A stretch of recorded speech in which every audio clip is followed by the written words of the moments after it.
Ano ang mga exotic birds na tinatawag? So yun po yung ating pag-uusapan sa video ito. Mapagpalang araw mga kabi. Welcome po sa ating YouTube channel, Olen Aviary at iba pa. So mga kabi, ako po nagpapasalamat sa inyong mga komento, hinaing, suggestion, pagbabash, wala pong problema sa atin yan. Maraming pong salamat. Dahil doon po sa ating tayo po sa social media ay meron po tayong Facebook page. Ito yung Olen Mini Farm. Meron din po akong Facebook na Olen Aviary. At meron din po akong personal na Facebook, yung Noel Eruma. Meron din po tayong TikTok, Olen Aviary at iba pa. At meron din tayong Messenger, Olen Aviary. So kung gusto nyo personal na makausap nyo ako, pwede nyo akong tawagan sa Messenger, Olen Aviary at iba pa. Meron din po tayong, ito yung ginagamit natin na platform sa YouTube channel, Olen Aviary at iba pa. So minsan hindi ko po kayo masagot dahil sa dami po na nagtatanong ay hindi ko po kayo maisa-isa. So ganun pa man, ako po nagpapasalamat sa inyong mga komento doon sa ating topic regarding sa buhay mag-ibon. Maraming salamat sa mga nakaka-appreciate po. Maraming salamat sa hindi po medyo nakakaunawa ay pagpasensya nyo na po yung aking mga pananalita kung ito man ay hindi nyo po naintindihan. Ako po ay personally humingi ng paumanin sa inyo. Hopefully, sa ating unti-unting pagpapaliwanag ay ating maipaliwanag ng gusto at inyo pong maunawaan. So dako na po tayo sa ating topic at ganoon din po yung katanungan ng ating kahabi na si Ronaldo Sarmenta. Exotic birds, please define. So yun po yung comment niya doon sa ating previous video. At ganoon din po si Edric Q. Hindi po exotic birds yan. Please pakilinaw ang exotic. So tamang-tama po doon sa kanilang katanungan ay ibabahagi natin kung ano nga ba yung exotic birds. Baka naman yung ating inaalaga ang mga species ngayon ay napapabilang na pala sa mga exotic birds na tinatawag. So ano nga ba yung mga exotic birds na tinatawag? Ang exotic birds ay mga ibon na hindi likas o hindi katutubo sa Pilipinas. So yun po paglilinaw po mga kahabi ang exotic birds pala ay hindi likas o katutubo sa Pilipinas. Ano ibig sabihin? Hindi nag-origin sa atin or hindi lang natatagpuan sa Pilipinas. So yun po yung pagpapaliwanag sa exotic birds at karaniwang nagmula sa ibang bansa. Marami sa mga ito ang inalagaan bilang bird pit, breeding birds o aviary. So mga kahabi tingnan nyo na po yung ating mga inaalagaang species ngayon kung ito ba ay nagmula sa ibang bansa na hindi likas sa atin, hindi katutubo. Ang ibig sabihin, hindi dito origin sa atin. So yun po ang tinatawag na exotic. So narito ang ilang karaniwang halimbawa. So ito po yung mga karaniwang halimbawa, mga karaniwang exotic birds sa Pilipinas. Baka nandito na po yung inyong ating mga inaalagaan. Green chikunure, sun conure, Indian ringneck parrot, kakatil, budgerigar, budgies o yung mga tinatawag na parakit, lovebirds, African gray parrot, eclectus parrot, mako, zebra prince, zebra fins, Java sparrow. Baka dyan na po yung inaalagaan natin mga kahabi.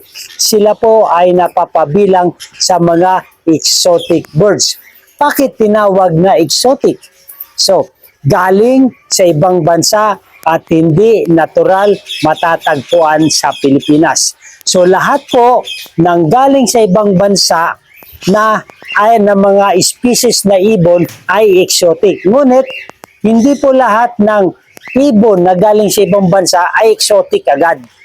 So yun po mga kahabi, paglilinaw. Dahil mayroong mga ibon na hindi po exotic. Tulad ng pigeon, dove. Sila po ay mga domesticated birds. Manok, yung mga heritage chicken, hindi po nag-origin sa atin. Sa ibang bansa po sila. Mga ducks, yan po, mga types of birds din po yan. Pero hindi po sila exotic. Mga domesticated, mga imported na mga ibon o mga imported birds, pero hindi po exotic. So yun po paglilinaw mga kaapi. Galing sa ibang bansa, kaya exotic po ang tawag sa kanila. Kadalasan, imported, yun nga nasasabi natin, o mula sa lokal na captive breeding stock. So, pero galing pa rin po sa ibang bansa. Kahit na-avail natin dito na sa Pilipinas, captivity breed, sabihin na natin, captivity breeding lamang po ito, avian, na pagpaparami, ngunit yung mga pinagmulan nito ay galing po sa ibang bansa. Pangatlo po, maraming species ang sakop ng mga regulasyon sa wildlife at maaring kailangan ng tamang dokumento para sa legal na pag-aalaga at pagpaparami. So paglilinaw lang mo mga kahabi, hindi porket exotic birds ang ating ilalagaan ay hindi na po ito saklaw ng tamang proseso. Ngunit itong mga exotic birds ay kinakailangan din po ng tamang dokumentasyon para sa legal na pag-aalaga at pagpaparami. Anong ibig ko pong sabihin? Dapat po nakasunod tayo doon sa Republic Act RA 9147 o yung Conservation and Protection of Wildlife Species. So, hindi lahat ng pet birds ay exotic. So, yun nga po, inabanggit natin kanina. Halimbawa, ang mga katutubong ibon ng mga ng Pilipinas tulad ng Philippine Hanging Parrot at Coleto ay native wildlife. So, yun po, yung mga origin dito sa Pilipinas, dito lamang po matatagpuan sa Pilipinas, ito ay hindi po matatawag na exotic birds. Hindi ito exotic. Mas mahigpit ang mga batas sa pagkuha, pag-aalaga at pagkalakal ng mga ito. Kung sa mga exotic birds, mga kahabi, ay kinakailangan ng tamang proseso, tamang dokumentasyon at tamang proper way para sa ating pagkakalakal o sa tamang pag-trading, lalo nang mas mahigpit ang mga batas sa mga lokal nating mga wild species. So, ito po ang dapat nating maintindihan mga kaabi Mas mahigpit po ang mga regulasyon sa mga lokal nating mga wild species kaysa sa mga exotic birds. So, ganun pa man mga kahabi, narito ang mga listahan ng karaniwang exotic birds na inaalagaan ng mga hobbyist. Sabi ko nga sa inyo mga kahabi, baka yung mga inaalagaan natin ngayon ay napapabilang na pala sa exotic. Mga parrot o parakeet, baka meron tayong alagang parrot o parakeet, Indian ringneck, green cheek conure, sun conure, kakatel, lovebirds, bargerigar, quaker parrot, Alexandrian parakeet, sila po ay mga exotic birds. Sila po ay nasa listahan ng karaniwang exotic birds na ating inaalagaan. So, alamin na po natin mga kahabi, yung mga alaga natin ay napapabilang pala sa mga exotic birds. Ang mga malalaking parrot naman tayo mga kahabi, katulad ng blue and yellow mako, Starlet Mako. So yun po, napapabilang din po sila sa mga exotic birds. African Gray Parrot o yung tinatawag na AGP. Eclectus Parrot. Sulphur Crested Kakatu. Molokan Kakatu. Sila po yung malalaking parrot. Sila po ay napapabilang din sa mga exotic birds. Mga softbill at ilang exotic birds. Ito naman po yung maliliit na mga ibon ay mga exotic birds din po ito. Tulad ng mga zebra finch, Golden finch, Java sparrow, canary at society finches. So sila po yung mga maliliit naman na mga bird species na kasama rin sa exotic birds na ating inaalagaan. So ito po yung mga pinakasikat na exotic birds sa Pilipinas. Naaakala natin yung mga inaalagaan natin ay hindi po kasama sa exotic.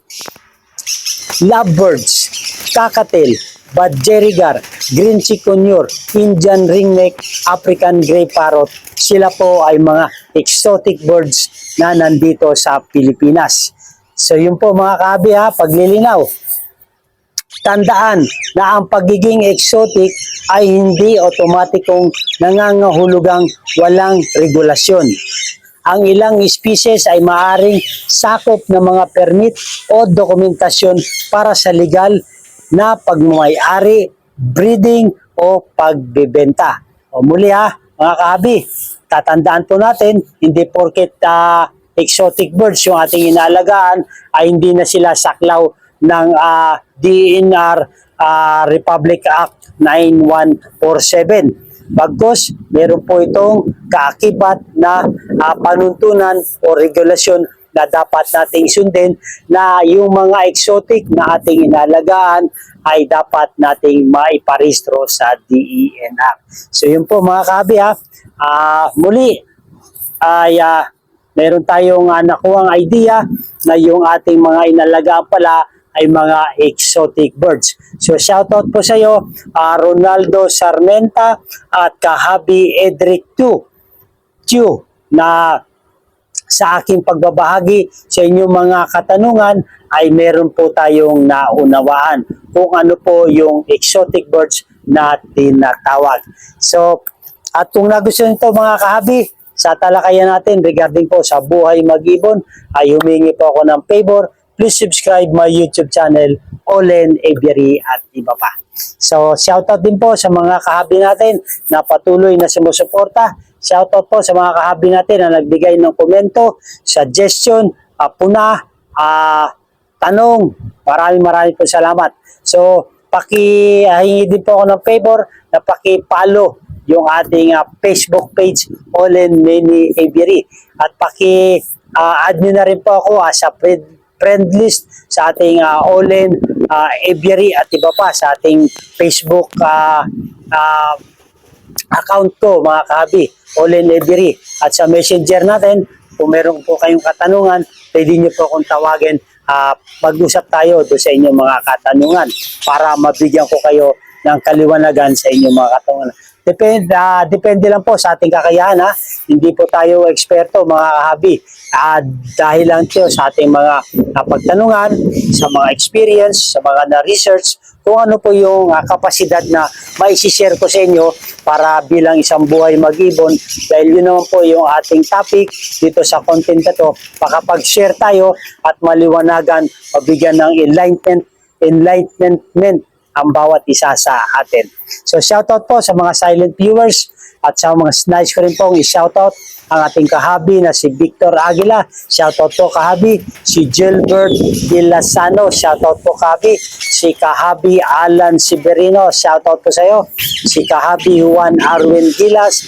Alberto Ramos. Shoutout po sa inyo. Si Darwin Gusela. Shoutout po kahabi. Si Jomar Vlog. Shoutout po.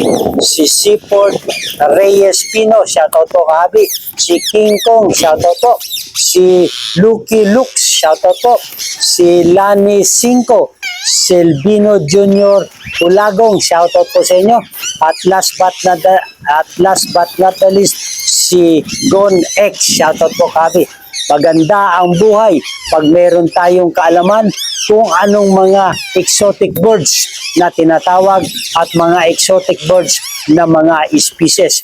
Yun na nga po mga kahabi, muli baka yung ating mga inalagaan as of now ay napapabilang pala sa mga exotic birds. Mabuhay and God bless. Thank you for watching!